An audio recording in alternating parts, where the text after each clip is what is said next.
Dear parents, ये बहुत छोटा वीडियो होने वाला है। ये जो पेरेंट्स की लैक ऑफ अवेयरनेस है उसको मैं दिखाना चाहता हूँ। मैं सभी पेरेंट्स अवेयर नहीं है, कुछ लोग हैं पढ़े लिखे, कुछ लोग हैं जो बहुत ज़्यादा पढ़े लिखे नहीं हैं। वो सरकारी आदेश जो कि इंग्लिश में आ रहा है या इतना कॉम्प्लिकेटेड ई काउंसलिंग का प्रोसेस है उसको समझ नहीं पा रहे हैं। हुआ क्या,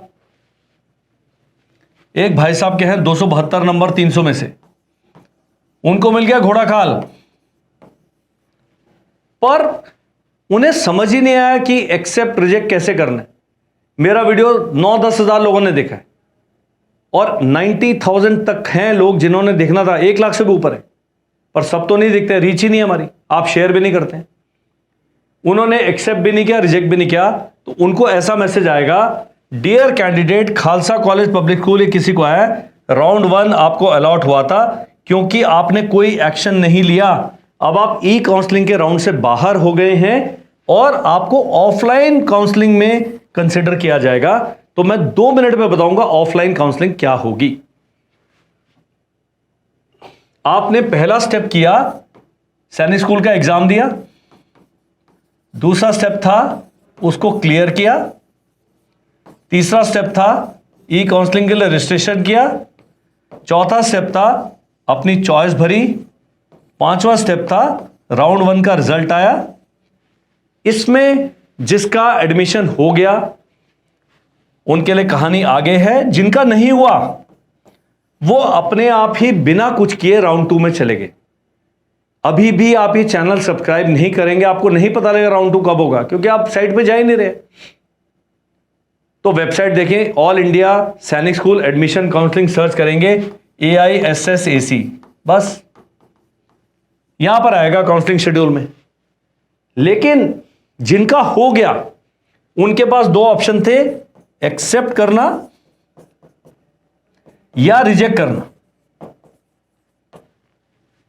अब तीसरा ऑप्शन लोगों ने अपने आप ही बनाया, कुछ भी नहीं किया। तो जो कुछ नहीं किया वो ये ऐसा मैसेज आ गया। जिनका कहीं नहीं हुआ उनको भी एक लाल लाइन से लिखा हुआ मैसेज है, no school has been allotted to you. अब ये जो चॉइस भरी थी आपने, यहां पर चॉइस फिलिंग, यहां पर कईयों ने 10 चॉइस भरी, कईयों ने 25 भरी, कईयों ने 50 भरी, कईयों ने 100 भी भर दिए, डिपेंडिंग ऑन योर पेशेंस। अब मान लीजिए आपको 9वां स्कूल 10 में से अलॉट हो गया, आप उसको एक्सेप्ट कर सकते हैं, रिजेक्ट कर सकते हैं। एक्सेप्ट करने से क्या होगा, आपको इस स्कूल में जाके एडमिशन लेना होगा। डाउट क्या है लोगों के कि मेरे को NSS मिल गया, 9th वाला NSS था, सारे मिक्स करके भरी हुई चॉइस, लेकिन मैं अपने बच्चे को भेजना चाहता हूं सैनिक स्कूल में, जो सैनिक स्कूल पहले से 8 मेरे हैं, सैनिक स्कूल 9 था NSS। अब मैं नहीं गारंटी दे सकता, कई मेरे से पूछे होगा कि नहीं होगा, मैंने कहा जी मैं नहीं बता सकता। यदि इनका NSS से SS में हो जाता है, इनके डॉक्यूमेंट, इनका मेडिकल रिकॉर्ड, इनकी फीस सब ट्रांसफर हो जाएगी। फीस भी जब तक ई काउंसलिंग चल रहा है, SS to NSS, NS to SS, SS to SS, NSS to NSS सब चलेगा।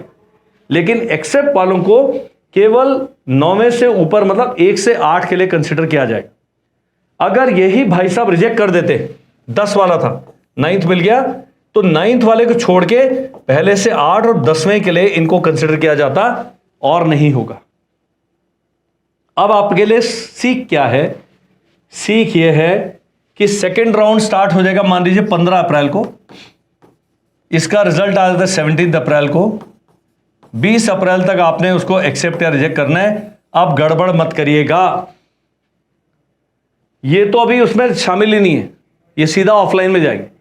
जब इस प्रकार 6 राउंड हो जाते हैं तो 4 या 5 जून को एक स्कूल वाइज मेरिट लिस्ट जारी हो जाएगी। ये मेरिट लिस्ट उसकी है जो आपकी पहली चॉइस थी। मान लीजिए मैंने घोड़ा खाल भरा और घोड़ा खाल में 3 वैकेंसी बैलेंस हैं और मेरा नंबर 5वां है, तो बहुत चांसेस हैं कि मेरे को घोड़ा खाल मिल जाएगा स्पॉट एडमिशन। लेकिन अगर इसमें मेरिट में मेरा नंबर 170 है, बाकी मैं आगे बताऊंगा ही नहीं। इतना मैथ्स आपने करना है। एक जो बड़ा डेटा है वो आपने ध्यान में क्या रखना है, केवल क्लास 6 की बात करूं, 9th की तो सीटें बहुत कम है। क्लास 6 में SS प्लस NSS मिला के 15,000 सीटें हैं एंड टोटल तकरीबन 89,000 लोग हैं जिन्होंने क्लियर किया है। सारा कुछ व्रत रोजा ये वो सब रखने के बाद भी ये इतने लोग नहीं सेलेक्ट होंगे। ये रियलिटी है। आपके बच्चे के मार्क्स बहुत कम है, मेरिट में बहुत, और अभी प्रोविजनल वेटिंग लिस्ट आएगा। राउंड 1 से पहले एक प्रोविजनल वेटिंग लिस्ट 1 था, अभी राउंड 2 में 12 अप्रैल को सभी प्रिंसिपल सर लोग अपना वो रिलीज कर देंगे। 13 और 14 को 2 चीज अपडेट हो जाएंगी, प्रोविजनल वेटिंग लिस्ट और सीट मैट्रिक्स, किस स्कूल में कितनी सीटें बची हैं, इन दोनों को ध्यान में देखना है। इसका वीडियो मैं कल बनाऊंगा जी, चैनल को देखते रहें। और कोई प्रश्न है, कोई समस्या है, कोई बैच ज्वाइन करना है, कोई फॉर्म भर के भेजना है, पट्टी पर नंबर आ रहा है, केवल और केवल व्हाट्सएप कीजिएगा। थैंक यू एंड जय हिंद।